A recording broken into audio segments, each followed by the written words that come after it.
the work hall, almost all. Good for you.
We can check, just say we're testing the system.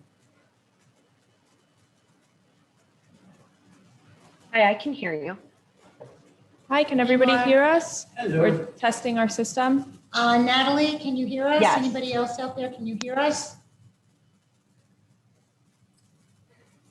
And what about the video? You have it off on video. Yeah, we had the video off. Okay. Yeah, we don't. She said she can, so, yeah, let me ask her to speak. Yeah, she needs to mute. There's no chat option? No, I can hear you guys.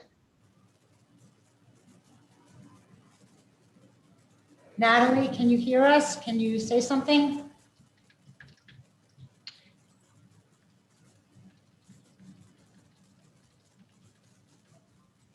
I can hear you guys. I have been, we can't hear you. She has been speaking. You don't want that to say that it's not working out. Well, we need to let them be able to speak if they have questions. Sim, No se puede cambiar. eu não supe como cambiar. Olha ali. Angela also, whoever Angela is on, and she can also hear us, but we can't hear them. Son stream. Okay.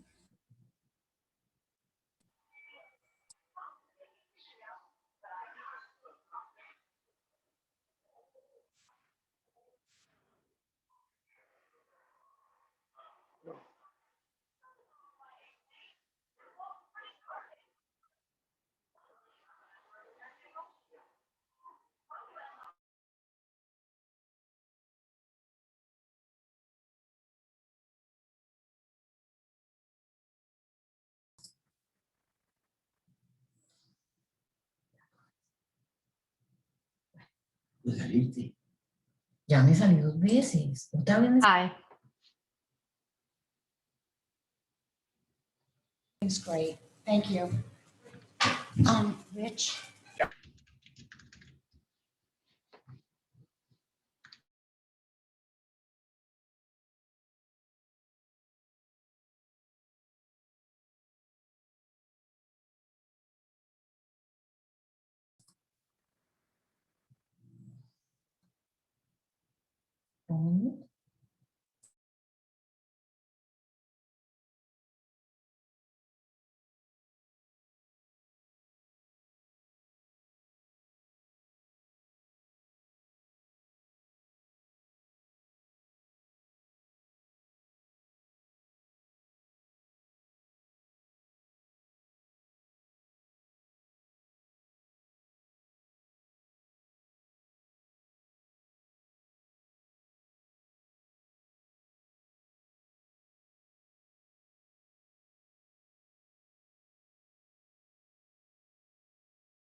What's going on?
First year of UVA and at Thomas Jefferson's funeral, that there he is inheriting the wonder cat and the whole kind of mess of race and power and privilege that's making up America. And then his art leads him all kinds of places. He works in Brazilian jobs, for heaven's sake. But he ends up in New York, really very close to Lee Barnum. And so the other side of the spectrum, like the wonder cabinet to the home movement. This biography just fascinated me. I just thought, gosh, I had not realized what way of unpacking my clothes and fascinating is so good.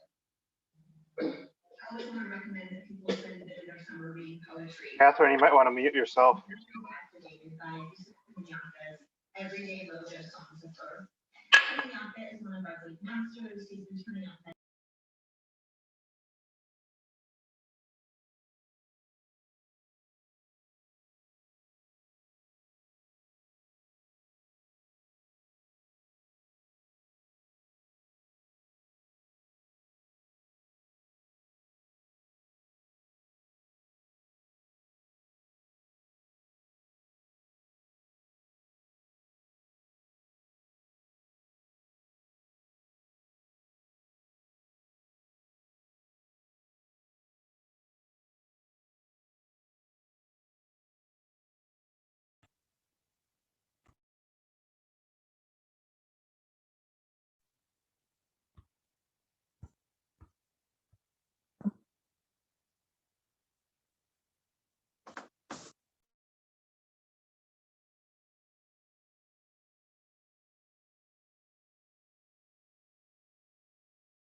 Oh, crap.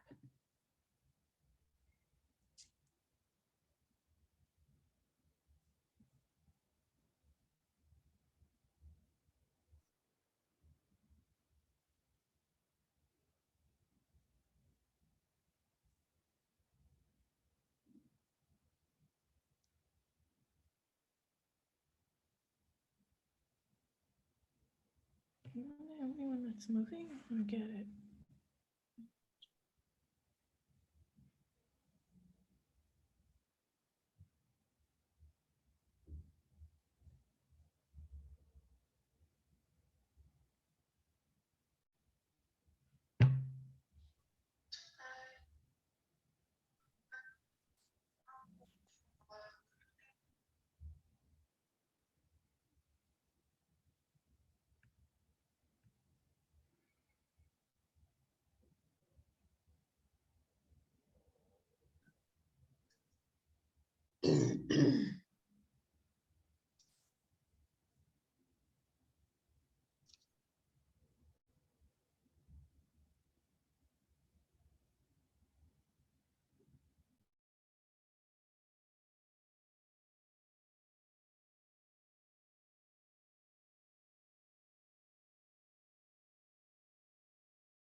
How you can go, and I'm going to turn it over to those who are running the show. First thing I'm going to do is just briefly introduce our guest. I will then hand it over to Rich, who will introduce our engineers, tell you a bit about them, will give you your questions. We then will have our new management team address any questions that we may have. And then last but not least, and I'm sure we're not going to get to it, the plan was to tell you what the board has been doing for the past 8 or 9 months. And give you, basically state of the building, but if we don't have time for that, we'll have another meeting. And we want to accommodate all of the questions, et cetera, and comments. I want to thank ACAM for the questions, courtesy of the management company back there, so please help yourself. Just so you know, we do have our 3-minute rule. When we do open it up to the floor and to the people on Zoom remotely, every person will have 3 minutes to ask a question, make a comment. If your question only takes a minute and a half, like you, you'll have another minute and a half if you have a follow-up question. We'll go around the room and out the Zoom land once, and then if we have time, we'll go for a second round. Okay? So firstly, I'm really happy to introduce our new property manager, Stephanie Brown. Stephanie was the property manager over the Grand Division for 11 years. 13, sorry. Next is our assistant property manager, Melissa Carvajal. She was paralegal for more than a decade, and then assistant property manager for a management company. I'll tell you about that. We've got Maureen Reyes back there, who is the regional director for ACAM, and we're in her region. And finally, we have Carlos back there, who is in operations, and he's a back office person. I just also want to add, before I forget, that once a week, a different day, each week, starting this coming Thursday, the 8th, Maureen and others from ACAM will be on site from 6 to 7:30 p.m. just hanging out. If you have any questions, comments, even if you have no questions or comments, introduce yourselves to them. So I did send out a schedule and we'll post it again. But this week is Thursday, next week it's a different day to accommodate people who might have things to do on this week. So with that, I'm going to now hand it over to Rich, so that he can introduce the engineers who already know there. And then I'm going to invite you to come up here, and have a seat in the house seats up here. One last thing, Alyssa, the official meeting is 2 times, so we'll be watching the clock for 3 minutes. Sorry, can anybody hear us on Zoom? No, we No. can't hear you. Could not hear Honey. She was not talking on microphone, but we can hear you. Yeah, so I'm joining by Zoom. I'm just saying that if you could speak closer to the microphone, that would be really great. We have a hard time hearing you. My mistake. I did not do that. There was a microphone there and I forgot to talk into it. So everybody reminded, talking to the mic. Thank you. Can you hear me? People on Zoom, can you hear me? No. Not at all. Very far. Very muffled.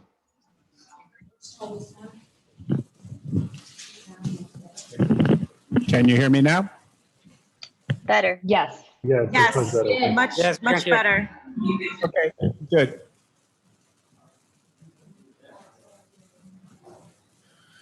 Okay, so we're going to mute everybody on Zoom because we can't have too much interference or this meeting won't work well. But if you are having a problem, text Honey Bernstein or, yeah, Honey Bernstein would be fine. Just text her and let her know that you're not hearing people and we'll do something about it. Okay?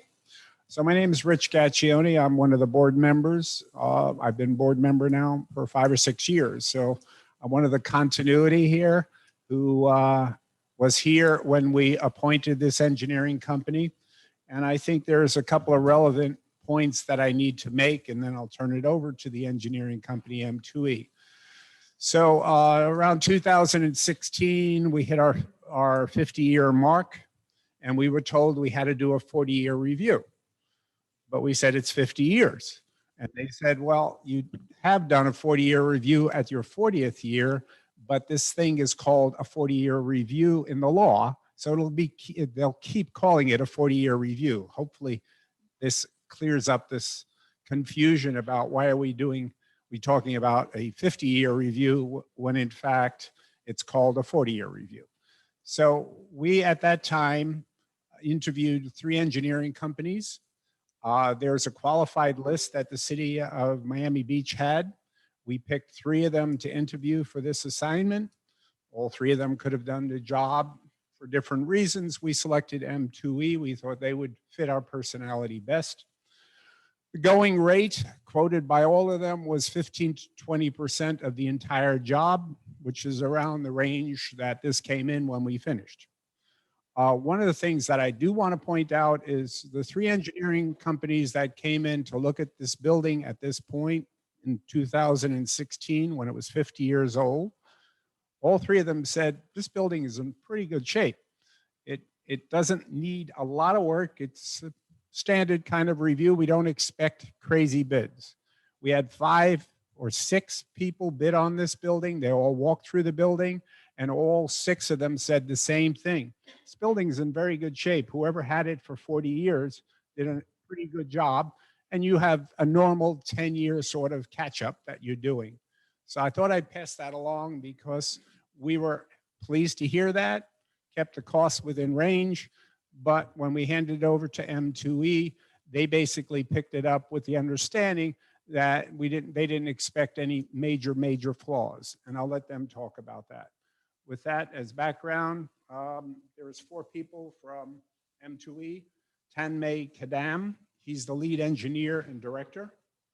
Joel Solar, he was the on-site engineer who went up and down the building. You may have seen these runs. He must have done 100 of them. So if you have some specific question about your particular spot, he literally looked at every part of this building multiple times and went up and down. Jerome Glenister is the Miami office chief engineer. And Gregory Lewis is quality control management. With that, I'm going to turn it over to Tanmay. Okay. Good evening, ladies and gentlemen. Everybody, can you hear me well on their Zoom? Clear? Yes. Yes. Awesome. Fantastic. Todd McAdam, Engineering Director with M2E, and leading the design, well, Discovery and Diagnostic divisions here. Introduce Jerome, Gregory, Joel as well. Back in 2016, when we were brought on, we essentially did what's called a PCA, condition assessment of your building. What we do is go around the building and look for any telltale signs of deficiencies, issues that we see. It's all visual, okay? Leading that, we do our reports. Going from the reports, we go into, hey, how are you gonna fix these issues? And that's what we led into. The project began after we did the drawings, and we ended in 2019. And you guys got your 40-year recert or the recertification, how I would say it, in last year, 2020. That's kind of the summary of where we stand along with all the other several other projects that were happening at your building. I'll hand it over to Jerome if he has to add anything else. I guess the only thing I'll touch on as it relates to the 40-year, it's at the 40-year mark, the city requires that you do that 40-year recertification. And then every 10 years after that. So you just did 110, and every 10 years, you're gonna have to go through this process. And the idea is if you do it right, as time goes by, you're actually doing less, but you still have to perform that ongoing 10-year maintenance. So I just wanted to bring that up. And I know, I mean, we're all here. I think some of you had some concerns and questions that you wanted to clarify or clarification into what we did, how we did it, and where you guys are at. So I mean, I think without further ado, we could actually get into that process. If you like, whoever wants to start.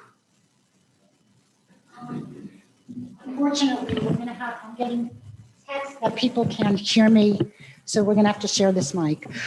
So you certified the building in February, correct? For the 40-year certification. So the 40-year recert is the same thing as a 50-year, but they don't call it a 50-year, they call it a 40-year recert. So like 70 years, will they call it a 40-year recert?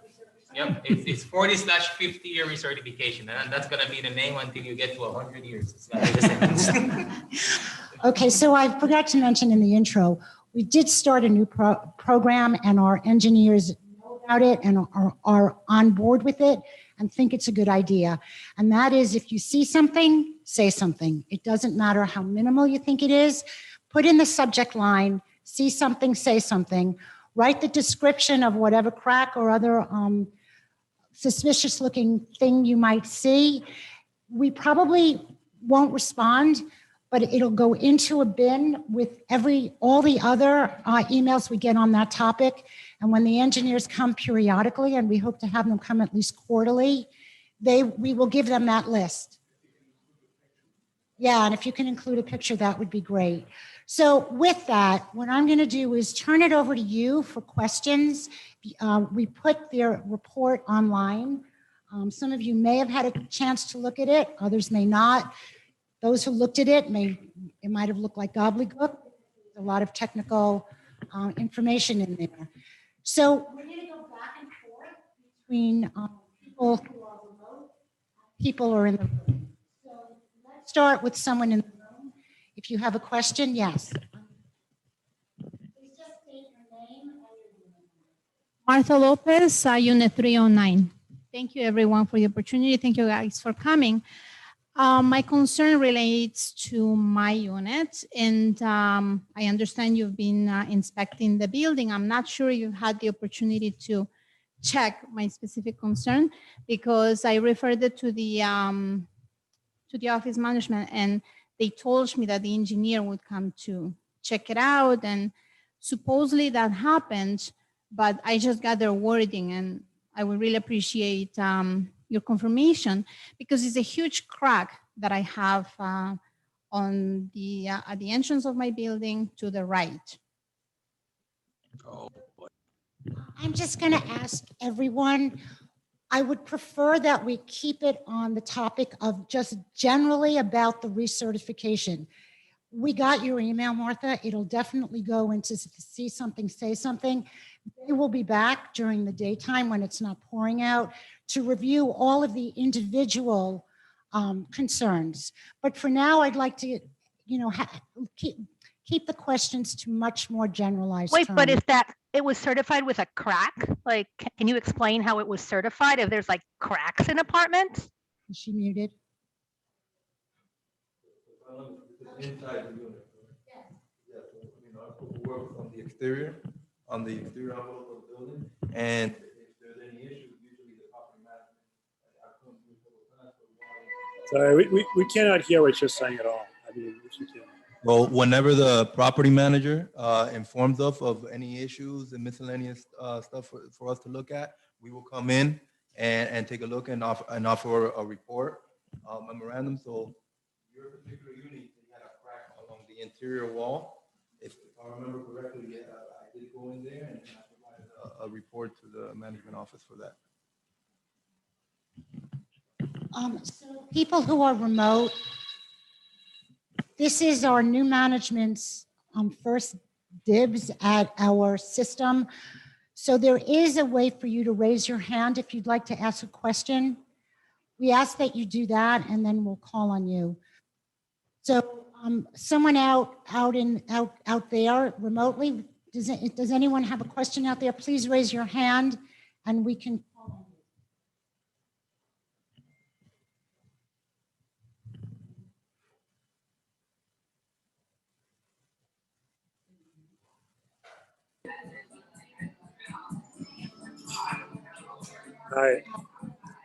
I'll go ahead. Yes. So my name is Bashan Garan. I'm the owner of Unit 212. And I have a background in engineering and physics. I read the report, and as expected, it seems the building is really well maintained, and the big concrete renovation project, I think, really sort of reassured me to a great extent that we are in a good situation with respect to the outward looking surfaces and the balconies. And my big question to the engineering team is, what about the foundation? Again, I have a background in engineering. I don't have a specific understanding of the effect of water, sea level rise on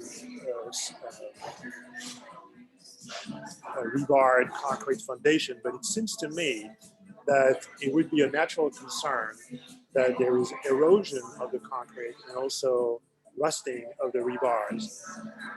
I can't imagine that this can be too good. I was wondering if there is testing that can be done. Of course, it's the foundations, it's very difficult to access. And the part B of my question is, what about, the report has a lot of visual assessment of what's going on in the building. There's a little bit of sonication to see if there is like hollow volumes in there, which I think is great. What about non-destructive testing of the columns to make sure that the rebars are at the right location, that in fact the building is constructed as per the plans, because in the subside instance, they're starting to realize that the construction was not exactly following the plans.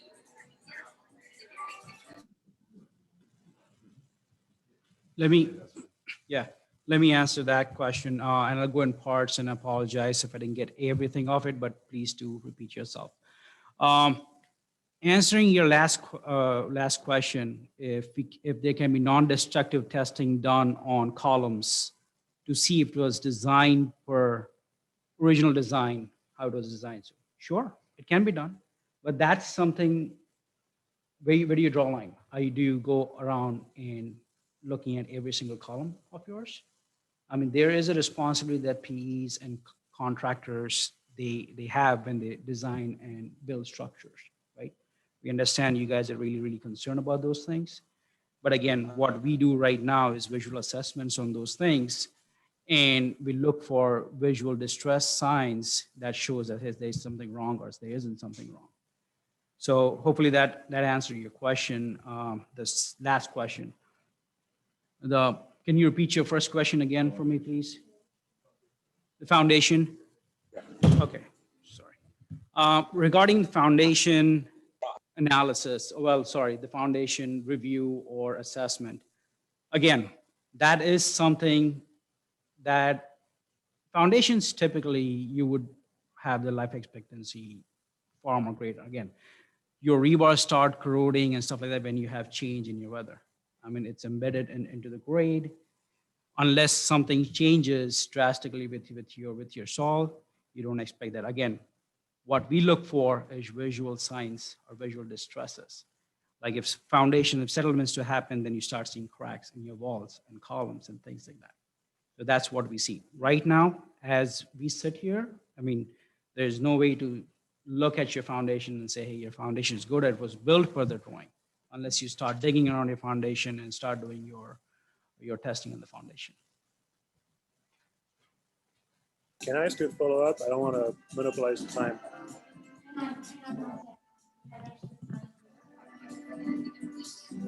Yeah, you have about a minute, Bastian, so. Yes, thank you. I appreciate that. So very specifically, do you have geothermal engineers on staff who are licensed to look at foundation? I've read that this is kind of a subspecialty of structural engineering. There are people who really specialize at looking at the foundation. So I think it's possible. I know the questions I'm asking are really, pretty tough to answer because they're a little bit generic. But is this something that we could possibly do here at the building? It's a question whether or not the community will want that done. But I personally feel not completely at ease with the idea that the building may not have been built in the way we think it has been built. And I'm not sure I'm super comfortable just taking anybody's word for it.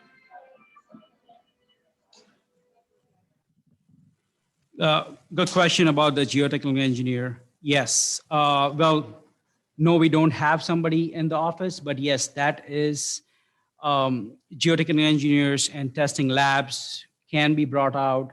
Soil testings can be done, and they'll go around the building and doing bores around the building and verifying if the foundation, if there's nothing else has changed at the subsoil levels.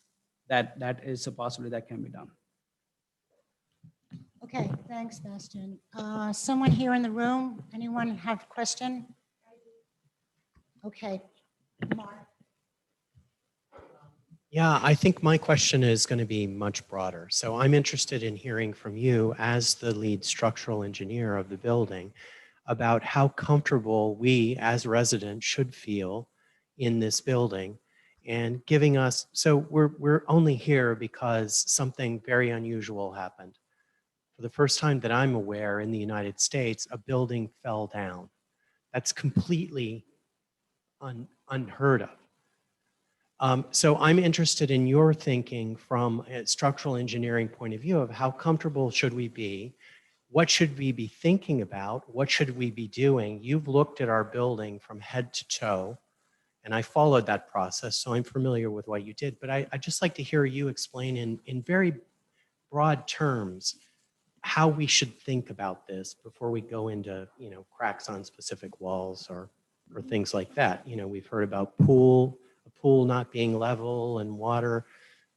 So I'm just curious about your perspective in the whole scheme of things.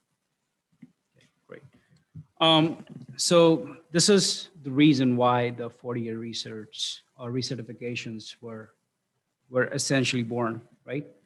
Is to make sure that essentially your buildings are structurally and electrically safe and sound for habitation, for you guys to live in. The process, the way it goes is licensed structural engineers and engineers who've been doing this go around the building, make sure that there isn't a critical issue happening on the building, and if there is, fix it before it gets recertified, right? We were here for a period of 3 years doing the whole restoration process. And like what I said earlier, we can't see beyond what our eyes can see, but what we can see is any deficiencies, any cracks that are happening, whether they're critical in nature, whether they're not critical in nature, and things like that, and we address it. How you guys can address it is, though we shouldn't wait if you see something. Cracks happening, maintenances are necessary for the building. And I think you guys are doing that proactively. If you maintain the building, that's the way to go. My question is, how comfortable should I be in this building after you work on it? Can I talk, please? No, my question is, how comfortable should we be in this building after the re-engineering process has occurred? I know we should report cracks in the wall, but that's not my question. My question is, how comfortable should we be in this building now after you have examined it from head to toe? Okay. I don't think I can put a number to it, to be honest. It's a straight, honest answer. But as we stand right now, we've looked at the building, we have certified it, we've looked at it, we went around, and there's nothing critical major happening right now as we speak to our observations. So it's like going to a cardiologist and saying, hey, can you tell me how much my heart blockage is there and what's the date? I'm gonna get a heart attack, right? It's not possible. I'm being honest about it. I know this may sound morbid, but you can't do. This is something that what you have to do is you have to do regular maintenance, regular inspections on your building. And that's what we are here for doing that regularly and being there to make sure we address the things that are of a concern. Okay, thanks. We'll go out now to the people that are remote. Please, if you're going to speak remotely, please make sure any kind of other ambient noise is muted. If you have radios or people talking, because the last speaker, Bastian, we couldn't hear very well. So please make sure all the other sounds are off. Is there someone who's raising their hand?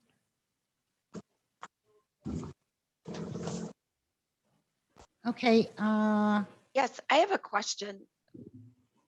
Much along the lines of what's been asked, but somewhat different. Hi, So- Dan. Is she the one? Okay, hang on I do have a one hand up. second. I have a hand up. Hang on 1 second. Okay. We will call your name, okay? Okay, Because- sure. So if you can say the name out loud. Ivan Tellis, please unmute yourself. Yes, hello, can you hear me now? Yes. Hi, thank you. So we mainly have a question for you. We've seen a lot of leaking on the parking lot, like in different areas. How is this affecting? Because I saw in one of the videos from the news, so that one of the buildings that has this kind of leaking is having like structural damage, or can cause the water structural damage. I don't know if you were aware of those leakings. Thank you.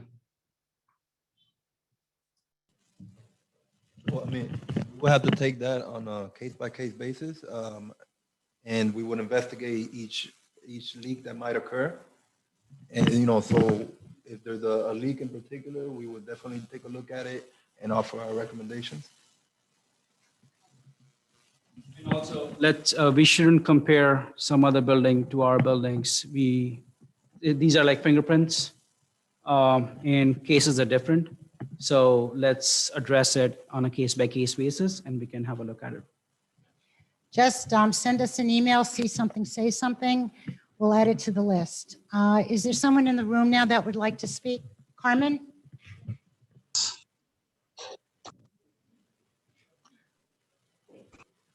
Ms. Carmen.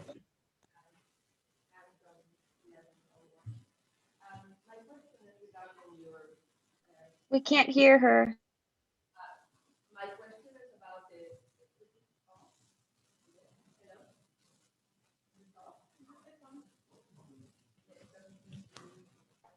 We can't hear anything. Hello?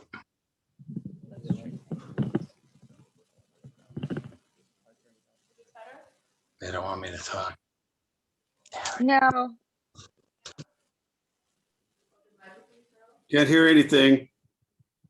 Do not freaking push me off. Can you guys hear me? Can you guys hear me? Yes, we can hear you. Carmen, would you mind coming over here? Maybe it's a distance thing.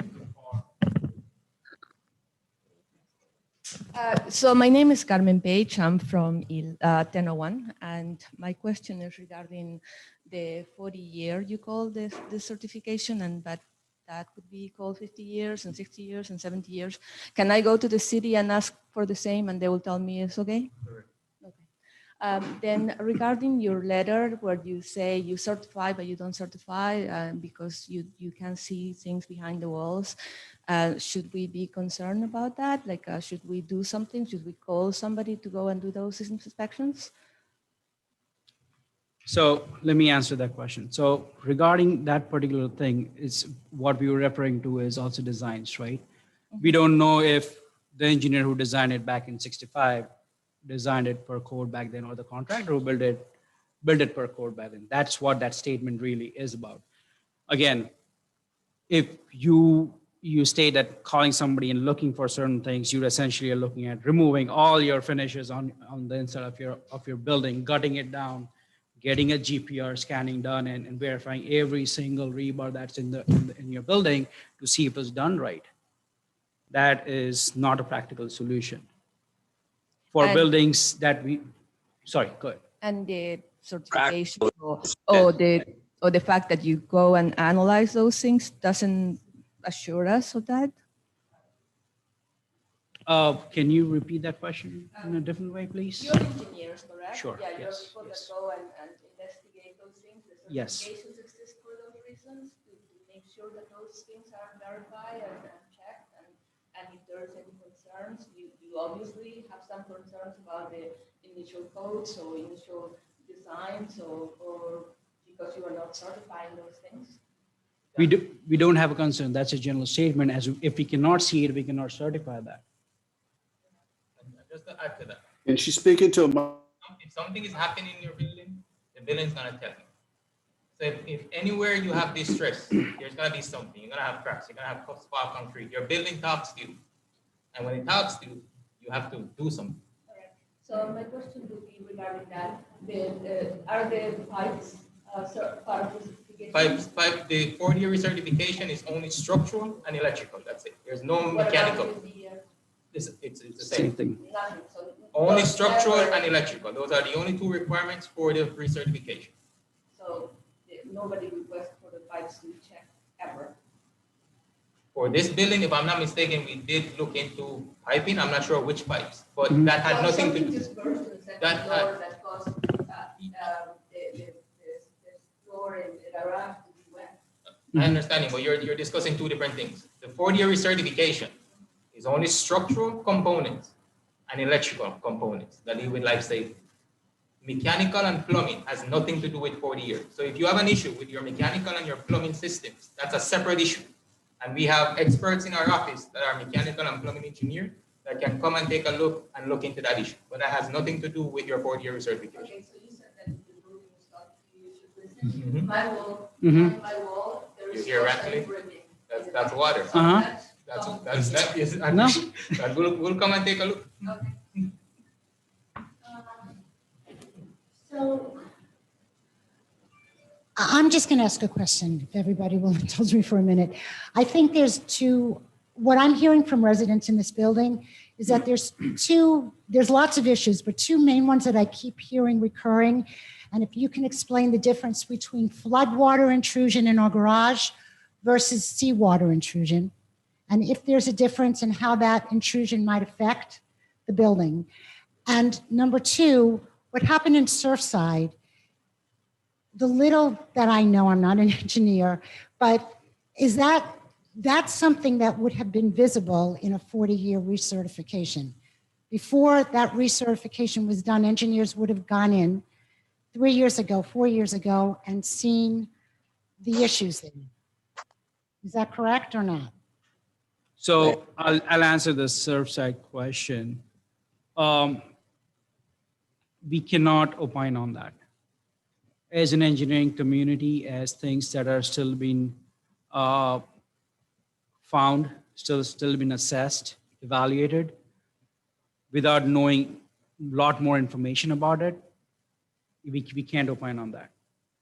Going back to your buildings, 40-year recertifications, when we start going around looking at your building visually, there are signs, cracks, things like that, even your finishes. I mean, when your concrete element starts cracking, your finishes are going to start showing at certain locations.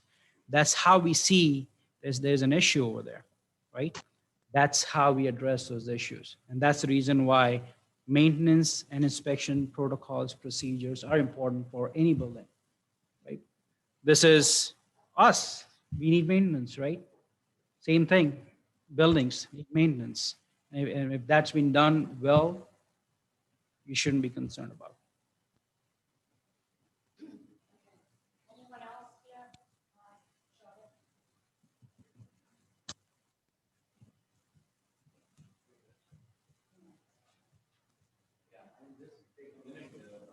And this is not evidential, I don't have the evidence, but what I've heard after the campaign was since the 90s, there was a 2 millimeter sinking going on per year on average. And I know you're not. We cannot hear without the microphone.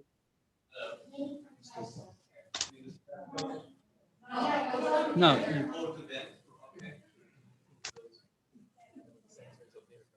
Yeah.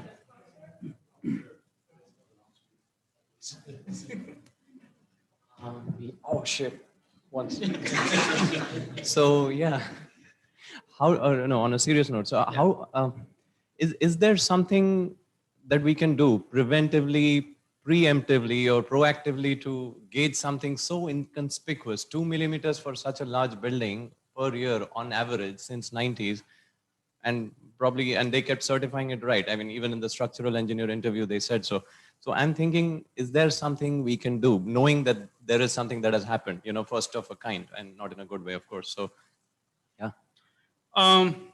Yes, not generally what's being done in the industry right now, but we are developing protocols for those things as far as having markers on your building and surveying those buildings yearly on a regular basis to see if there are changes for settlements and stuff like that.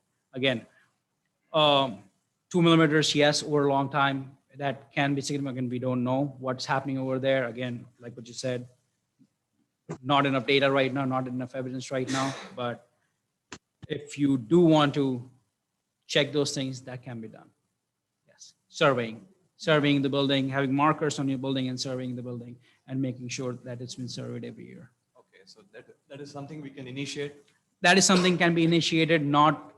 It's not a standard that's been done right now, but that's something that we are working on right now to have one more process protocols, peace of mind for people and everybody. Yeah, I mean, we want to buy peace and harmony here. And Right. to your point, mechanical and plumbing are not a part of, or the structural certification process does not comprise of the mechanical and plumbing aspects. Correct. But is there is there a way that the plumbing issues can impact the former? For instance, water flowing through my shower, you know, I mean, it's. It can, of course. If you have a leak, that's water getting to your concrete. I mean, what leakage can cause a lot of issues, not just structural, and impact the structure. So if, again, it goes back to see something, say something. If you have an issue with your mechanical and your plumbing, you should definitely have it checked, whether it's part of the report here or not. I mean, because it causes other issues. Yeah. Okay, so in that case, again, you let the building talk to you. Okay. Yeah, that's it for now from Annie. Okay, we're going to go out to the remote people. We're going to call on Kay now, who's had her hand raised for a while. How do I raise my hand? Hang on a second. That didn't sound like Kay. No, Ronnie was asking how to raise his hand. Beneath the visual, it says participant share screen, raise hand. And if you click on raise hand, your hand will go up. So my question, first of all, I've been to different community meetings, and I have to say this is one of the most pleasant that I've been part of. So I really want to thank everyone for being so cooperative. My question is, I'm hearing certain things that we should include and say something like cracked walls. My concern is being so close to the water, and I lived in a house that had problems with water for many years. How do you tell, like, when the water that you see as just kind of normal because you're in a flood zone and you have proximity to the bay versus when it's something that can cause structural damage, and what should we be looking for in the see something, say something to call out? Essentially, what you're looking for is issues through concrete. I mean, any concrete that's exposed to elements, waters, you usually have waterproofing elements on it. Things like if you start seeing spalling concrete, or you see white fluorescence and stuff like that coming through the concrete, that's when you should just take a picture, pass it on. Usually what happens with your rebar is when it gets water, starts corroding, it starts expanding. When it expands, your concrete doesn't have too much strength to hold on together, and it's going to start spalling. Okay, that's a sign that, hey, you know what, water's getting in, it shouldn't be getting in, and that's what's happening. Can you define spalling? I've Sure. seen that in the newspapers and everything. So. Okay, spalling is in simple terms is your concrete falling apart from a particular element. So concrete, chunks of concrete, smaller, bigger, whatever it is, just falling apart. That's called spalling. Okay. Like you can see the rebar, Correct. you can see the piece falling off.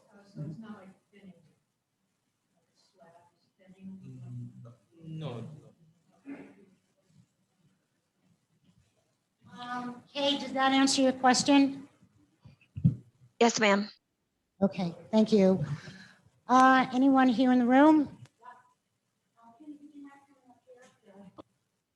Let me talk.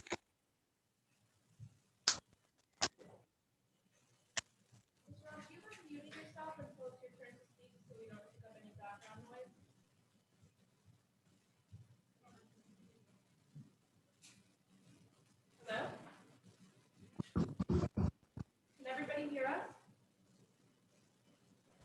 Yeah, kind of far, but we can hear you.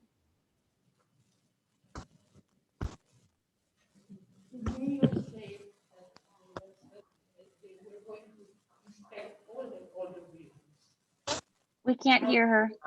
I cannot hear. Can hear you. Speak to the in the microphone. We'll ask a question and we'll repeat it so you can hear us, okay? Just give us a couple of seconds to get the question out. The mayor said that there was going to be inspection, all the other buildings in Miami Beach. All is not older than the campaign and Cairo. Are we on the list? Because I must be very sincere, I don't feel now safer than I was before the meeting. You have not reassured us about anything. I would like very much to be on kind of inspection that the mayor is organizing. And there is also another question. It's related to the question before me. The earth is sinking 2 millimeters a year or something like that. And it was supposed to be on reclaimed land. Are we also on reclaimed land? Okay, so let me just repeat the question. Hopefully I get it right. Question is whether or not we are one of the buildings that the city of Miami Beach is going to require to be inspected. And the second question is whether or not we are built on reclaimed land. Is that right? Answer your first question first. Mayor asking for inspections. What so far we've been seeing and what we've been reading about is those inspections are looking back at your recertifications. So basically what we did for you guys last year, you guys were certified. They just here asking to make sure that those all were done. We haven't received any more protocols, requests, what additional stuff has to be done for those. But as soon as we get it, we'll rest assured we'll be on top of those requests. If anything additional has to be done on buildings to reassure people as to, hey, we're not just doing this, there are additional tests that have to be done. If those are the requirements, then we'll do it. Again, not saying those are the whole and sole requirements. We are also developing protocols where we be a step ahead or two and make sure that we do more than what's necessarily required. So hopefully that answers your first question. Yes, I'm going to get to that. Sitting here to answer the question, I am not sure. But again, I'm not going to make any hypothesis on what was happening at the Champlain Tower or not. Again, your foundations are on piles, deep foundations, go 30, 40 feet. So even if that's the case, it's a different scenario. Again, you have to consider different buildings, different scenarios, buildings or fingerprints. They are different, okay? Now, if you want a specific answer on reclaimed land, we can find that out, but unfortunately, I do not have that answer on me right now. Okay, thank you. Someone remotely, can you anyone's hand raised? Okay, so Ronnie is the only one. We can't hear anything. I don't think that microphone is working. Is this better? Can everybody on Yes. Zoom hear us now? Okay. Yes, that's perfect. Thank you. Okay, Ronnie, we're gonna call on you next. Okay. Are you there? Yes, we're here. We can hear you. All right. So I specialize in concrete and excavation, and I did a lot of water leaks in the road and a lot of erosion stuff. And I know as soon as the water starts eroding in the road collapses. So one of my concerns is the garage leaking. The garage flooding is a big concern. So I know there's a way we can find out underneath the foundations, because I do a lot of foundation work. And I would think we could like figure out how to have the garage not flood anymore. It would be phenomenal. And also, I didn't meet the new general managers of the building. So if you're gonna introduce me to those guys, that'd be great. Because what is their specialties in managing a building, if that's possible? To the second part first, and then I'll turn it over to the engineers to answer the first part of your question, Ronnie.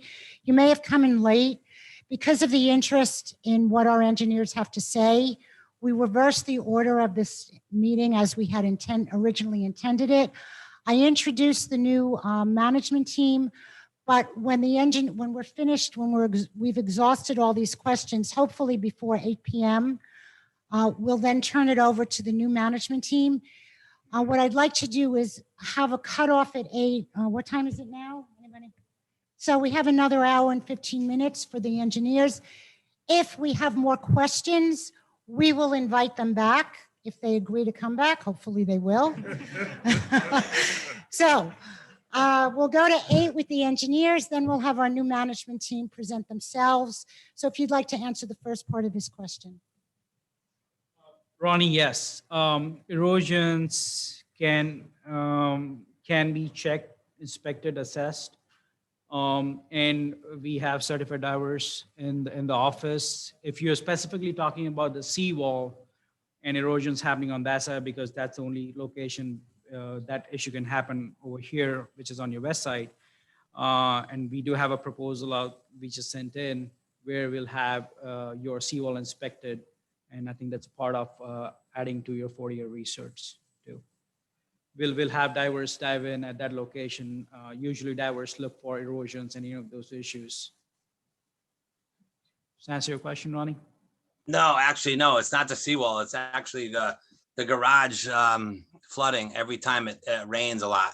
Because I know that every time there's a pipeline that bursts, anywhere that I go, the ground erodes. So why do we have like flooding in the garage? And that's not an issue right now after what just happened in Surfside. That should be an issue right now for me anyways, because I know that.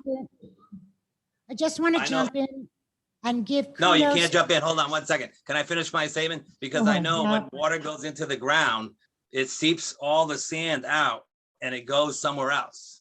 That's the only problem I have with the garage flooding. That's a big issue. This relates back to my question, the difference between seawater intrusion and floodwater intrusion. if in fact there is a difference. Had Kudos nothing to do with that. No, no, no, no. Ronnie. Seawater Ronnie, and regular water are the same thing. okay, let me just say, I'm going to turn it over to you, but I want to give kudos to a previous board because they had the foresight.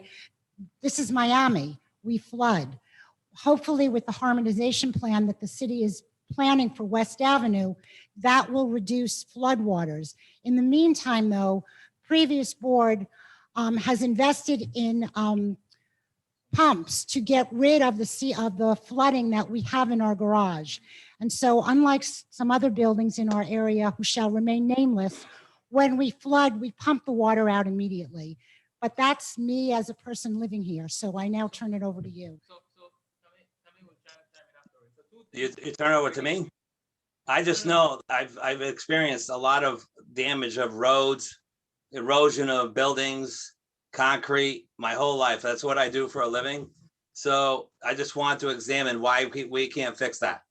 That would be the one thing I would want to change in this building. Two things, the construction of a roadway and the construction of a building, especially a high rise, is totally different. For the No, first it's part, not. you don't It's definitely have- not different. Yeah, you don't have a slab on grade. You have a structural slab, which is not supported on soil. It's supported on piles, which as Tommy said, goes 30, 40 feet, some deeper.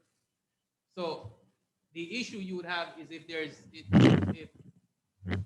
a way for the water that's coming in to get through your rebar, and that would be if there's issues in the concrete, which at this point we don't know. We would have to assess that. As it relates to water, you have a storm water from when it rains, and then you have your seawater, which is soft. They affect your concrete and your rebar differently because one has chlorine in it or salt, and the other is just fresh water. They both affect your concrete, but at a different rate. Okay, thank you. Thanks for that. Anyone here in the room floor?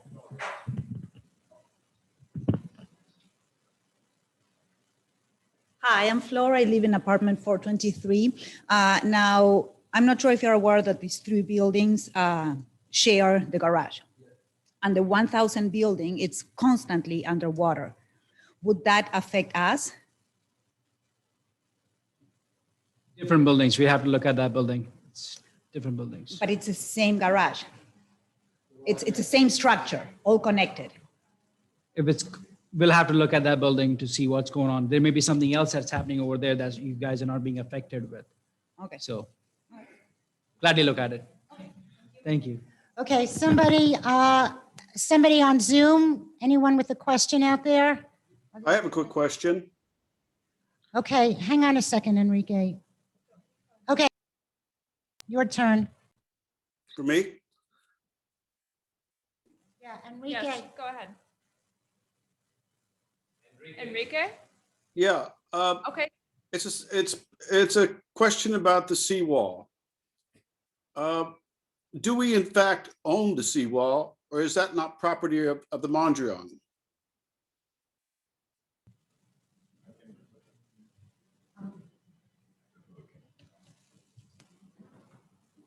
Did you hear my question?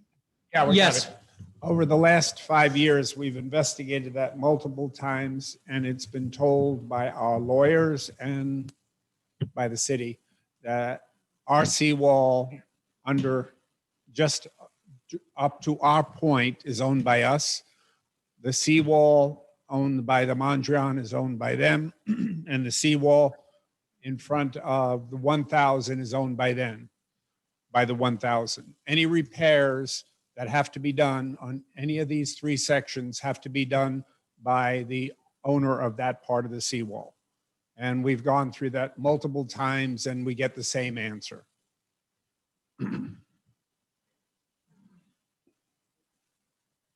Anyone here in the room with a question? Yeah, would you mind coming here?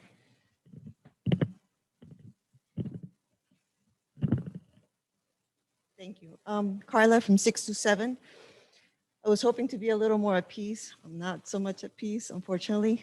So I wanted to ask three things.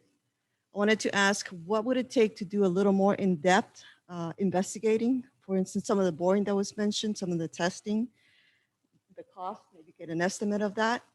And also, is it possible to look at historical records of how the building was constructed? What did they use? What kind of materials? And is it possible also to maybe form a committee? I know we have different committees for different things. So maybe a committee that would constantly be looking at these issues. So,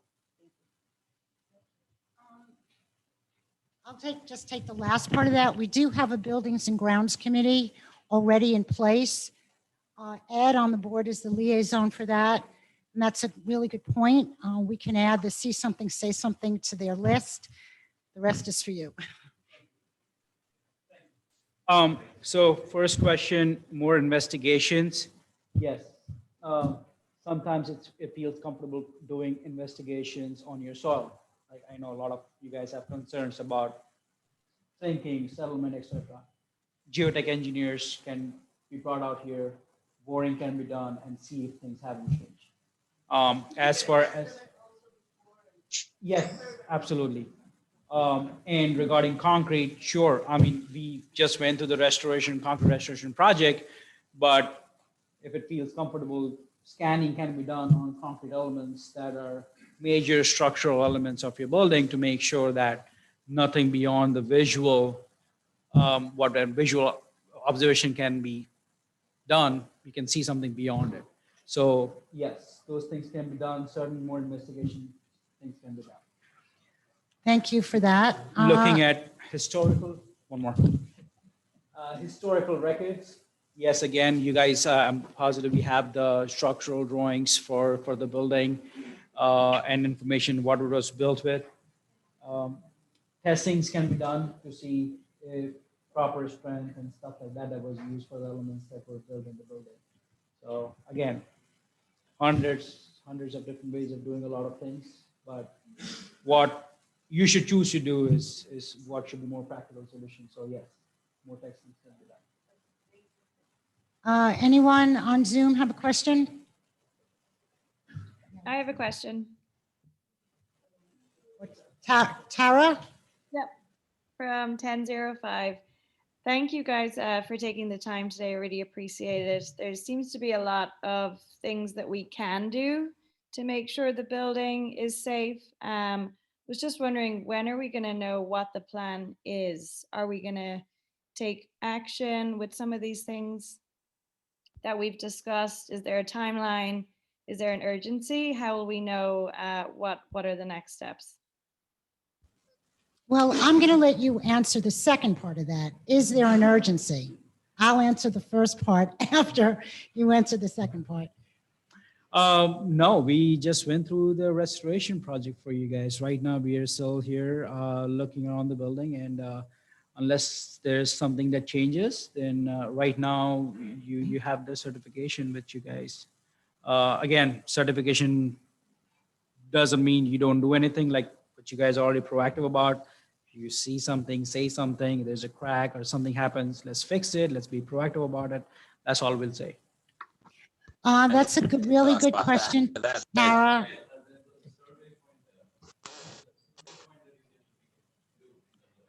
Yes. Yeah. Absolutely. So surveying GPRs on the slab, what Ronnie was concerned about, hey, is my soil eroding over there? You can do GPR on your slab and see if there is erosion happening over there or not. So lots of things can be done. We'll create a broad map. So we just got the certification in February, and between February and today, a lot's been going on in the building.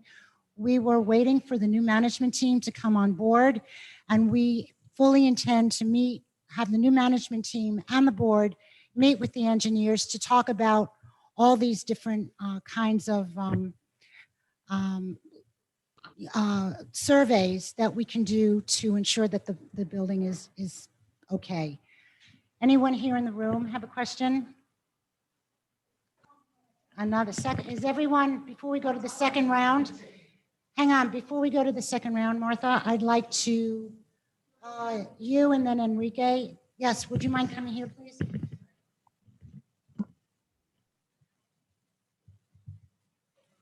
All right, I'm Jan Brady, and I'm in Unit 416.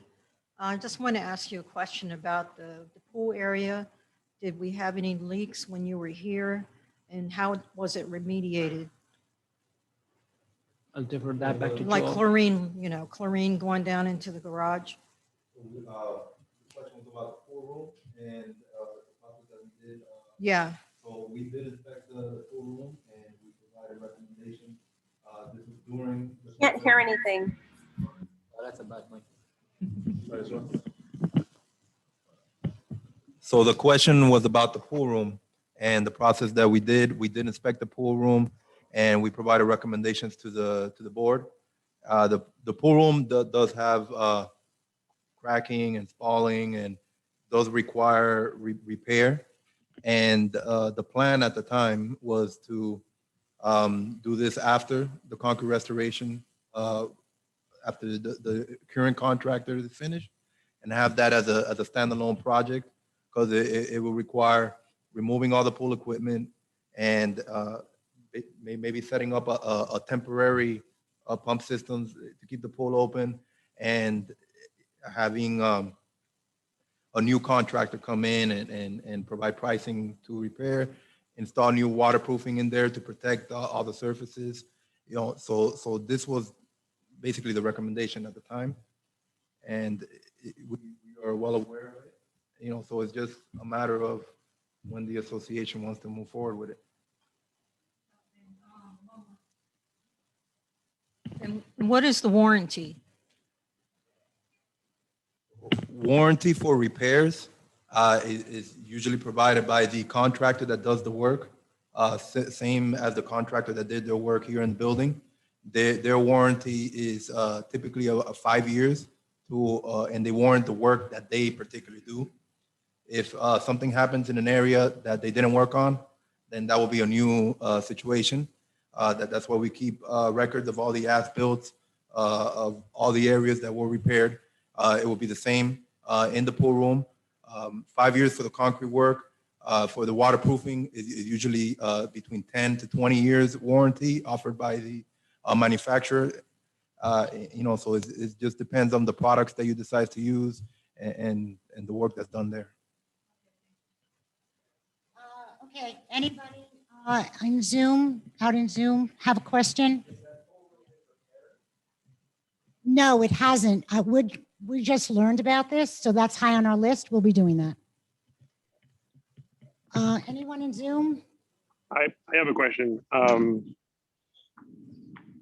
Yep. So, it seems like I'm not the only one to be sort of concerned with what's going on in the foundation, and also like assessing whether or not like this building was built according to the plan, which I think it's kind of a concern of mine. The GPR testing, the non-destructive testing, the assessment of how much the building is settling, all this stuff is would be really valuable information to have. Of course, at the end of the day, the board is going to decide whether or not to go and do those things. And could we have information on pricing to this? It would be really helpful, because it's very different if something costs $1 million as it costs $20,000.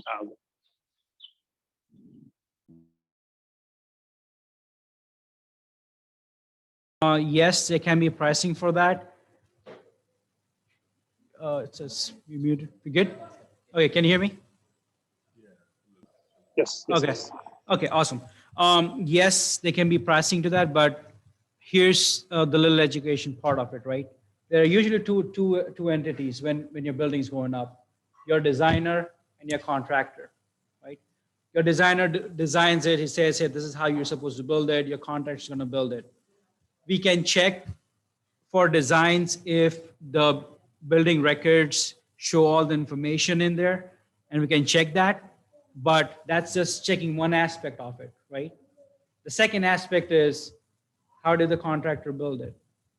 Now that checking that aspect of it takes into consideration your testing, your GPR scanning, et cetera, et cetera, et cetera. How in depth can you go? Sure, you can gut the whole building and look at every square inch of your building, but that is, again, you're talking about huge sums of money, right? So now you start looking at, so that's why you have to be pragmatic, practical about what elements you would check, test, assess, and things like that. So short, to answer your question, yes. I'm just going to jump in right there, because I don't think this is what people want. I mean, any reasonable person will not expect to have a full 3D scan X-ray vision of the building. I think, there's probably like a reasonable intermediate here where we kind of randomly pick or pick based on structural analysis, which columns, which part of the building are really the most critical, and do some limited scanning of those. I think, some kind of reasonable, information that would put people at ease a little bit. Yes, the numbers can be given for those. What's reasonable, again, it all depends on your building, on how much time has to be allocated for doing those. One, checking the design, two, to checking what was built.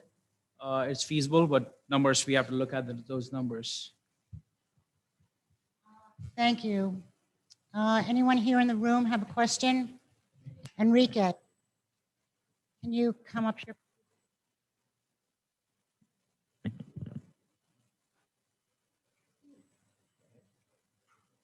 My question is, one of our board members in previous board, he was very thorough, Peter, in regards to the pool deck area. I think he wanted to make sure that all the expansion joints, because previously we were getting a lot of flooding in the parking garage. I noticed it less now, but I noticed it more on the entry area here. It could be just rainwater, it could be the sewer coming in, stopping the water from going through, or it could be leaking from this part of the pool deck that might not be sealed enough. That, if you see it more there, then you would see it in the other parts of the garage. So I just wanted to make sure that job that was done, because I remember all the openings with expansion joints, all right. It took a while to get that done. How thorough, how confident do you feel that it was done, and is it going to be long lasting? I mean, nothing lasts long because it's concrete, but how comfortable do you feel that it was a good job? Enrique, 709. His question was about the expansion joint and the possible leaks coming from different areas of the building. The expansion joint was part of the scope of work that was replaced, and the products that were specified were some of the top of the line products, especially the area where the pool deck meets the building, and those areas were replaced. The planters on this side of the building, only the planters that were within the expansion joints were actually all the dirt was removed. It was re-waterproofed. You have some planters in the west side of the building next to the hotel that those planters were not part of the scope of work and were not done. And one of the things that we've noticed is these tapered planters that are coming from the side of the walls here and from the basement units. They basically, it was the same waterproofing from the pool deck, and it went through the planter. So what we recommended and what we did was to basically create a bathtub in these planters and have new waterproofing installed in there, and basically to prevent all the leaks. I remember before you have like some gutters that were catching all the water along the expansion joint area. So basically, all that work was done, and it's just a matter of addressing all the other issues that weren't addressed at the time. Going out to people who are remote. Is there anyone who is remote who has not yet asked a question? Is there someone who's remote who has already asked a question that would like to ask a second question? Anyone here in the room? I would like to ask a quick question, please. Okay. Basically, the way I'm seeing this, after all the discussions and studies and so forth, this would be an effort that would have to be financed. And the reason we're doing it would be, I would classify as an emergency situation. And what I'm proposing is possibly the board can look at the funds that we've already allocated for the hallway, due to the fact that this would be, in my eyes, a much higher priority than the hallway. Delay that and recoup as many funds and divert it to any kind of new expenditures that might be coming after all these conclusions. Thank you. Yeah, so the board is looking at a whole bunch of options, and we'll be coming to you to tell you about the options very shortly, within another week or two, maybe 3, but certainly within the month of July. We've been examining all of these things. So just give us a little time and we will get back to you on that. Is there anyone here?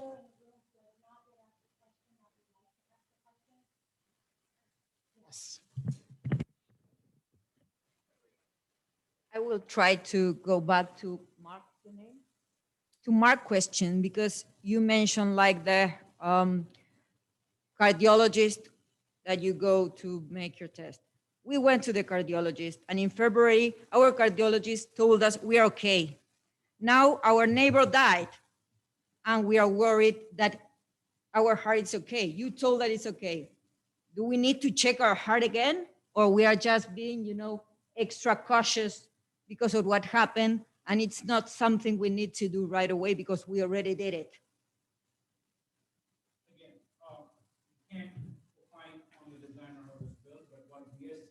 We can't hear you. Sorry. Thank you about that. Again, can't opine on what was original design or constructed the way it was. But again, like building talk to you or Jerome was mentioning, if there are issues that are happening in the building, you'll start seeing cracks, issues happening. You start addressing those things as you go. We just went through the 40-year research for you guys. We found those issues, certain things, concrete spallings, we repaired those issues, right? Going forward, what you guys can do is maintain, have a protocol set for having regular inspections on your building, and that's what we can do. Other than that, we all can worry about it. I mean, I'm sitting right here, I can worry about it, right? I'm sitting here under the building, I can worry about it, but I understand the concern. We all are worried, but again. Sorry, what I want to understand is the urgency, not the concern. The concern, I think, will live with us for as long as we keep living in buildings, I guess, because it's really fresh now, but the urgency and like, yes, you need to do certain things that we haven't done. That's why I need to understand, because we are all, I don't know, like impressed of what happened, and we believe we need to do a lot of things. But as our doctor, I need you to tell us what we really need to do and what it's just something that we are feeling because this happened. Does this work? Yeah, looks like you guys can hear me. So given the fact that we've already performed a 40-year recertification, to Tanme's point, any distress that you're seeing on the building after that, that's, again, what Jerome says. The building is talking to you and telling you, hey, there's an issue here. You need to take care of it before it gets worse, and then can become an issue that can cause some sort of a catastrophic failure, right? Maybe not something life-threatening, but even if it were, that's what we're here for. When we're out here and we see these issues, if we do see something that rises to the level that we are concerned about the safety of all of the residents here, or anyone for that matter, even someone walking off the street, I mean, our concerns are always, as engineers, to protect the health, safety, and welfare of the public. It's number one. So if we see something, then we're going to, and it rises to the level that it is urgent and needs to be addressed immediately, we're going to state as much. However, we don't see everything on the building because you live here and see more of it than we do. And this is why when you see something, they're saying, bring it to our attention, and then we can do a further assessment to determine whether it rises to the level of something you need to address immediately, or something that needs to be addressed over time, or whether it is going to cause some sort of a potential failure at that moment in time. Whatever the situation is, we will be sure to communicate the correct level of urgency. So is it generally then true, that other than for intentional implosions of buildings, buildings don't fall down without some kind of signs that engineers and even sometimes lay people will see? There will be indications that the building is in trouble. You know, Surfside didn't just fall down. They had years of notices that the building was in trouble, apparently. So is that generally true? Yes, generally the building will generally show signs if there are immediate concerns, like what Gregory was mentioning, critical concerns happening with your building. So let's go out to the remote people. Is there anyone out remotely who has not yet asked a question that would like to speak? Yeah, can you say the name? Yes, hi, thank you for doing this. So the certification tells us about what we can see, but it doesn't tell us what we cannot see. I know that it is expensive to try to measure the or analyze the concrete. But no matter how expensive, I think it's worth the lives. I just, I would like to see that we actually have the correctly licensed professional examine that. So I guess it wasn't a question as much as it was just a statement. Thank you very much. Right. And the board will be doing that and considering our options. Right. So again, to Tana's point earlier, when you're doing a visual assessment, you're not getting to see inside of the concrete. You're not getting to see what type of concrete was used. You're not getting to see how much rebar was used, if it was correctly placed, what condition it's in. However, typically when there are issues with whether it's the design or the deterioration of the building, you start to see evidence on the building elements that you can see. And so this is why this process is put in place. And the idea is that if you address it in a timely manner, then you don't have issues that are going to arise to the level where you have deeper issues within. So for instance, concrete falling. If you have concrete falling, chlorides into your concrete elements, you start to address that so that it doesn't continue to get into your concrete and continue to cause even worse deterioration. So this is why these processes were put in place to address these things, and then to have a continued maintenance of the building. And it sounds like you guys are very proactive about that and are on top of maintaining the building. Like I mentioned, we're also going to put together some sort of guidelines for how to continue this maintenance as you go forward. And again, if you wanted to see into the building elements as to what rebar was placed, what concrete was used. I mean, yes, of course, there's destructive and non-destructive testing that can be combined. There's review of the original building plans that can be done. But, at the beginning, knowing that we have already done an assessment of the building and looked at the building for signs of distress, that's at least a good first step to us getting a level of comfort with what's here. Anyone here in the room that hasn't spoken? Yeah.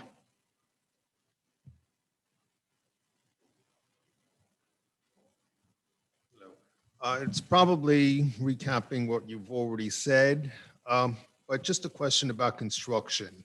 When you talk about the foundation, you're talking about the pilings that go to the bedrock, or you're talking about something more to the foundation? Foundation, those are your foundation, and then you usually have a cap that sits on piles. If you have a bunch of piles sitting together, you have a cap that sits on top. So Okay, so the pilings go down to the bedrock and the slabs are placed on top of that. So basically the way you would know if the pilings, which hold the building up, which is probably what we have to worry about more than anything else, if there were stress on any one of those columns, you would notice it because the column would be stressed and cracked. right, let's say, for example, you have a column here, a column here. If there was an issue with pilings over here, this starts moving down and this starts distorting, right? So you start seeing cracks and things like that in your structure. Those are your signs. And those are the things that we as engineers, we look for, designs and things like that. Okay, these are signs of certain type of an distress in your element. That's what we look for when we're doing these kind of investigations. So the pilings go down to the bedrock, which are basically under the water table.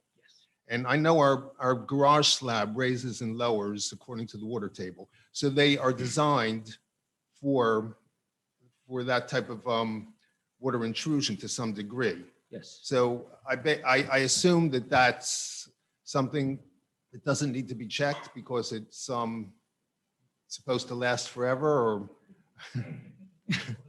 I would say. So, I mean, you can have deterioration of piles.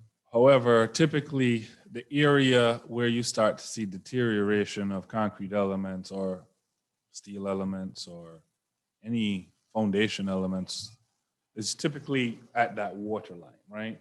So stuff that's buried underneath of the water table where there's not as much oxygen, you start, the deterioration does not happen as rapidly as it does at that water line, where there's more aeration of the water.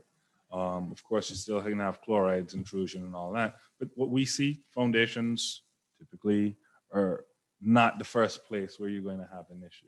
And what Tanmay said as well is if you are having issues with your foundation, just like anything else on the building, you start to see telltale signs, not necessarily at the foundation, but in other elements of the building that are telling you, hey, you are having a differential movement here. And now your crack is being telegraphed somewhere else on the building and it's telling you, hey, you're having these differential issues. So those are so I guess the way to kind of look at it is a crack is not just a crack. And this is why, you know, you have engineers, structural engineers that come out and take a look at these things to say, okay, this crack is of concern because it can cause water intrusion, or this crack is of concern because it is showing a failure of a structural element. And this is why when we look at these things, we have to look at it with respect to the overall sum of the building and understand what's happening. The repairs that you did, how many repairs and what scope was to the pilings that go through the building?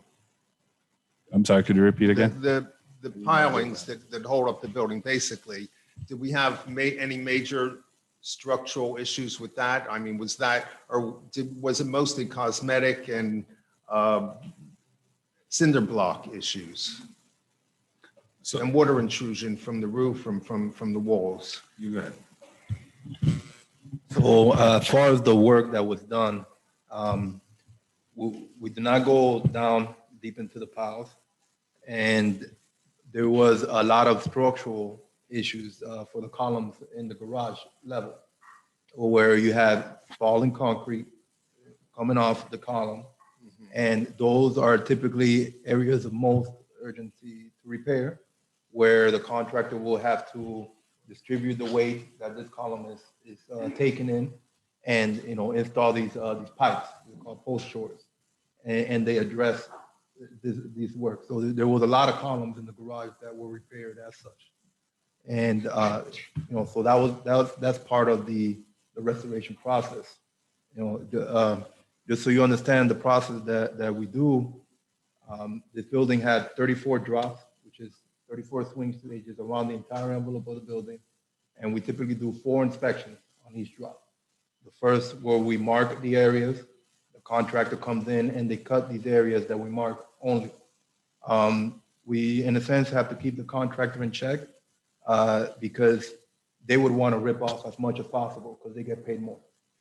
And basically, we mark the areas that are of concern, that require repair, and don't go any further because nothing is saying that we should. Once they cut the areas, we come back for a reinspection where we check the substrate, which is the concrete area. Typically, it will just be the stucco plaster that was delaminated to take out. We look to see if there's any additional falling behind there, and if there are any additional areas through the vibration of the chipping hammer expanded, then they patch their work. We then come back and check their quality of work, you know, just to make sure everything's sound, everything was done properly. And then we would do a paint inspection. So, Why do you think it would crack? Why do you think the garage columns would crack and have spalding? well, it's a 55-year-old building, and these are typical types of repairs that are seen buildings this age.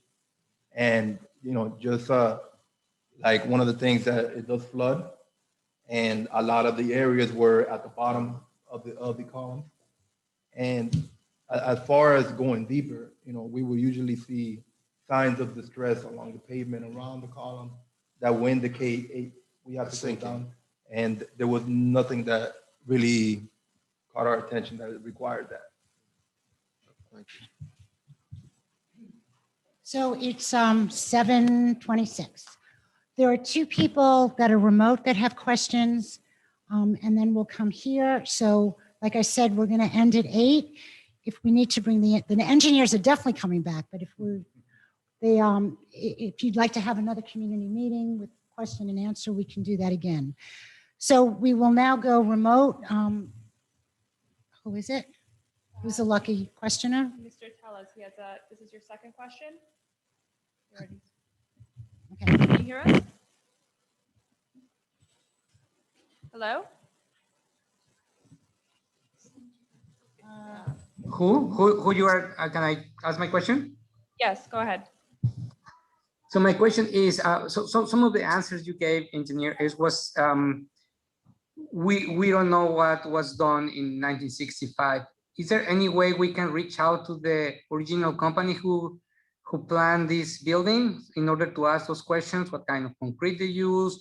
What kind of technique they use? So we can clarify some of these issues. Thank you. Honestly, I'd be really surprised if they have any of that information on hand. I mean, these are records, concrete tickets. I mean, these are trucks coming in and out in 1965. How many of them really saved them for all these years, 55 years? Hardly. Again, to answer your question or concern, rather than going that route, you could just test the concrete right now and see what it was designed for, if it's there or not. So that's a better route or a better approach to look for those answers. Okay, did that answer your question? Yes, thank you. Okay, great. Yeah, Aaron. And then you.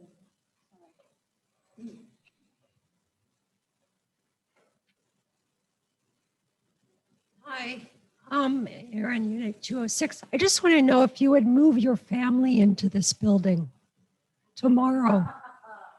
Simple. I would like a yes or no answer, and that's it. No. Yes. Maybes. Yes? Yes. You gonna volunteer your unit? You volunteer your unit.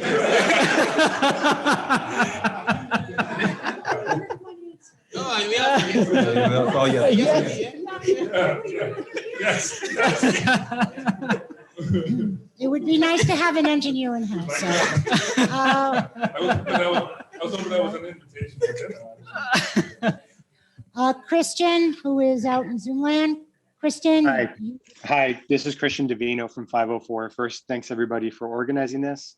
And then second, I apologize in advance if this has already come up, but I'm just personally not clear on the outcome. So it's more of a comment than a question, but I feel like as lay people, at least myself included, the one thing that feels visibly, like something I could see that would be a problem is the flooding in the garage.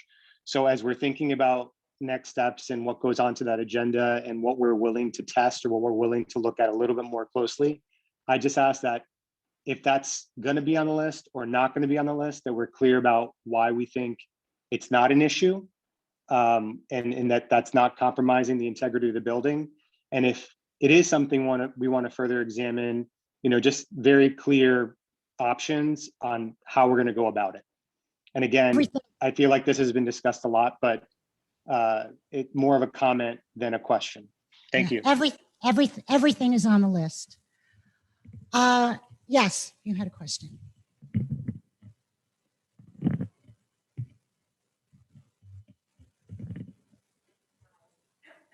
Unit 606, Galena Lustman. I just wanted to check if there was any other issues that the previous board did not go into or table addressing other than the pool room. Any other major issues that you found that were just tabled for later? There was one additional, which was the mosaic tiles that were originally on the building that was removed part of the restoration process. So that was set aside to be done at a later time. The mosaic tiles in the front, or? Yeah, there were these blue mosaic tiles that were in front of every other balcony and on the high tower here on the north side, between every window. And but those are just aesthetic feature. There were not issues. Okay. It's not a structural matter. So it's really The areas just- were repaired and were painted and protected. Okay. To be, when the board decides to move forward with that, they can do it.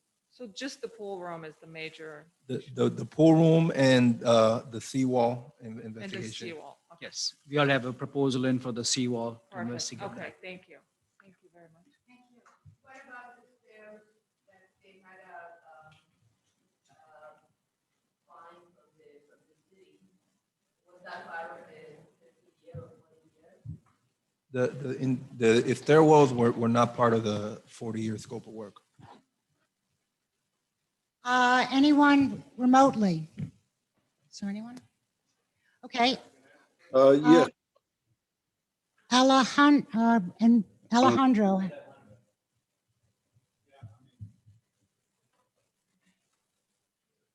Just for my own information, let's say they built the pool collapses, right? God forbid, will the whole building collapse? Looking at the structure, I think they are independent of each other. Again, things Okay. are sometimes connected.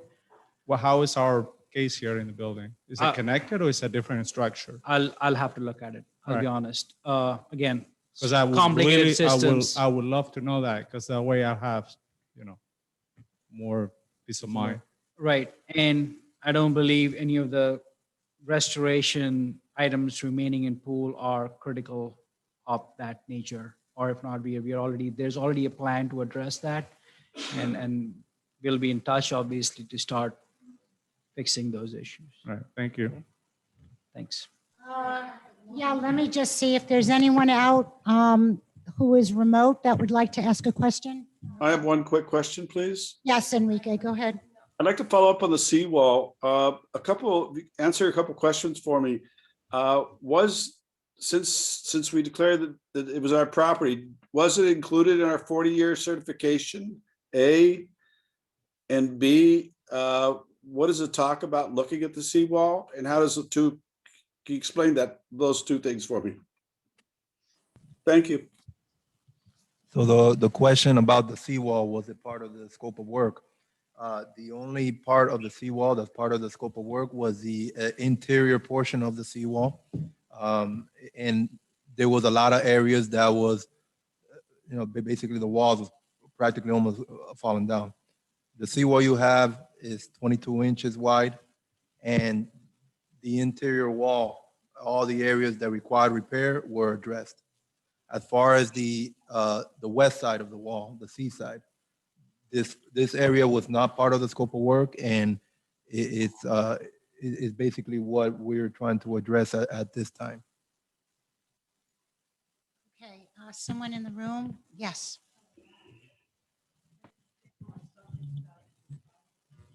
Pertains to you. The subject that you were talking about, the mosaic tile, I'm on that line over there where you put the tile. Are you going to go back and paint those ledges because they left them a mess? Yeah, any areas that the contractor repaired is part of their warranty. And if there are any areas that were not left clean or any areas that were not done, these are matters that should be raised, and it will be a warranty claim for the contractor if it was the area that they worked in. So there, we could keep going probably till around 10 p.m. So what I'd like to do is just kind of wrap it up and just take one more question remotely and one more question from the room, because I do want you to meet the new management team. It's important. So yeah, so when you see them in the hallway, they're not new residents, although they may seem like that. So we'll go one more time remotely. Anyone? Hi, honey, this is Dusko from 1230. I do have a question for, maybe this is more for the board than the engineers, but as we talk about the safety of the building, one of the concerns that my partner and I had was the safety of the elevators, right? And, if the basement or the lower level is flooding, the mechanism of the elevators is randomly failing, people are getting stuck in the elevator. So we definitely need to raise that concern within the board, within the agenda. And I know some parts are coming to be replaced and stuff like that. So that's also a safety concern, I believe. Tell you that the board has been working over the past several months with an elevator consultant, and as we speak, he's prepared the RFP, request for proposals, and that's going out for bid as we speak. So we expect that project to start soon. Soon meaning before the end of the year. Thanks, Connie. I mean, are we safe in the meantime? We're being told by everyone that we are. What happened was the elevators would periodically shut down when there was a low voltage issue, and we got in touch with FPL, and they came and put us on an emergency line until they could put us on a permanently better line that they are constructing. And they told us about a month ago that that would take 2 to 3 months. So there actually is, I'm sure everyone has noticed, less breakdowns, although of course this past weekend there was one. But yeah, we're working on it, and everyone is telling us that it is safe. Okay, thank you so much. Yeah, and then one more question for the room. Yeah, Sonia. Oh, you're not, Maria, sorry. Okay, no problem. 501. I don't know if my question is very dumb, but it's something that worries me, and it's new. We have now these huge lockers by Amazon. I don't know if they are very heavy and if it's a new weight precisely in the area of the pool. Is it something worrisome, or it doesn't Yeah, work? so I can answer that. These are, even though they're called Amazon lockers, anybody can deliver there, meaning any FedEx, UPS, United States Postal Service, everyone can deliver there. They're called Amazon lockers just because Amazon is branching out, like it's got its tentacles everywhere. The company did send their engineers and they looked at the flooring that we have, and there's no reason to believe that that our floor can't bear the weight that's there. They actually are not that heavy. So we've been told that they're fine. Okay. So I really want to thank the engineers. They've been here for 3 years, and then they were lucky enough not to see us for a while. And they came back at our request without any cost to us to answer our questions. And I'm sure we're not the only condominium association that is requesting their time. So thank you very much. We really appreciate your help. Thank you. So with that now, I'd like to hand it over to Maureen. Do you want to start, or Stephanie, who wants to go first?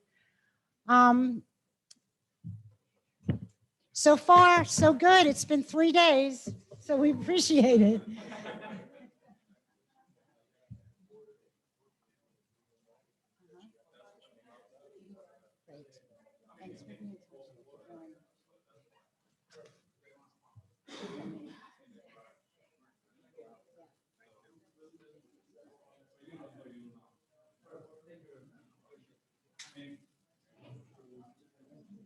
Oh, I just want to say that the 3-minute rule does not apply to you guys.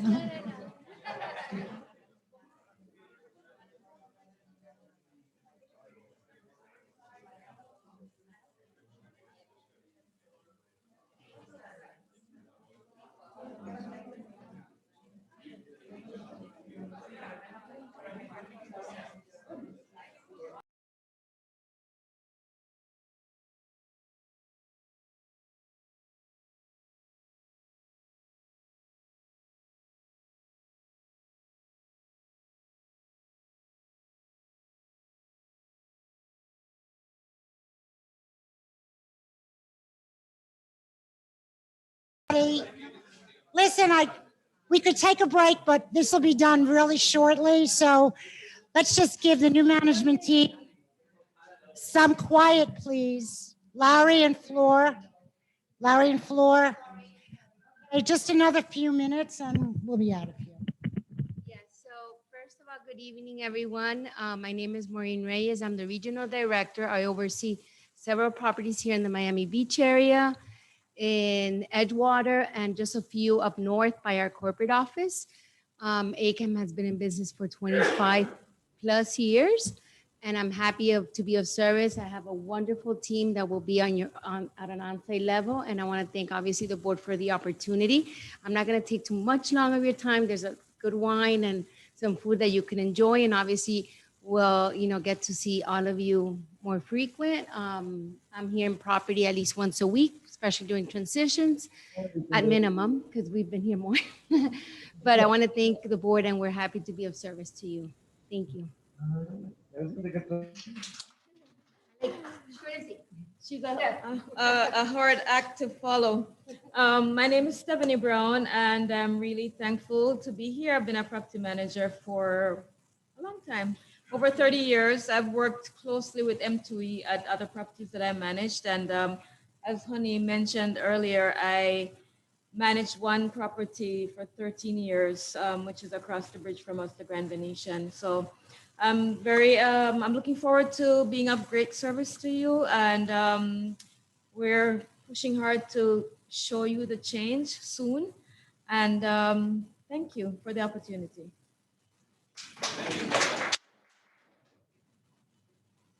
Hello, everyone. I'm Marissa Carbajal. I'm the assistant property manager. I'll be assisting Stephanie. I'm excited to meet you all as we are here. As Honey mentioned, I was a paralegal and I worked in a law firm for almost a decade, and then I did a little bit of property management mixed in with that. So I'm here now, and I'm excited to get to know you all and make this, a better place.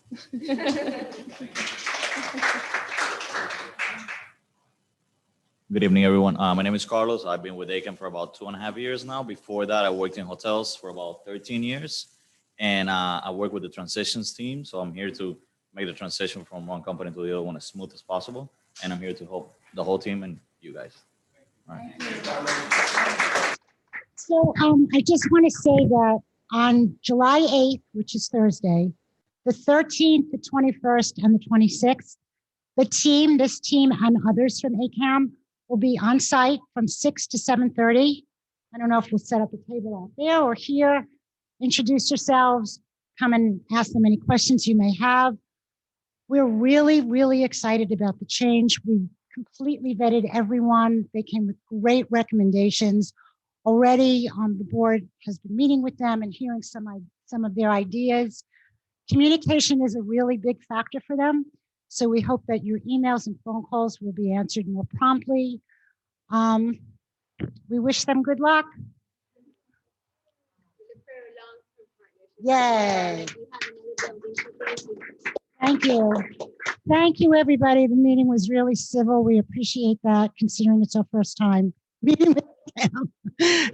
We're putting our best foot forward on the first chance. So if there's anything left back there, again, thank you to ACAM for the refreshments, and thank you for coming.